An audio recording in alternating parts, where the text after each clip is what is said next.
আল্লাহ তাকায় দেখেন আপনার বান্দারা কেমনে কান্না করে।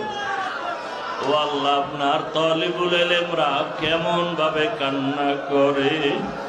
আয় আল্লাহ, কত বড় বোঝা মাথায় নিয়ে হাজির। ও আল্লাহ, আপনি ছাড়া কেউ নাই, কেউ নাই, কেউ নাই। ওরে ডানে দেখি বন্ধু, বামে দেখি বন্ধু, কেউ না, আপনি আসল বন্ধু। গুনার কারণে বুঝি বেজার হইয়া গেছে, আর গুনাহ করব না রে আল্লাহ, আর গুনাহ করব না রে মা।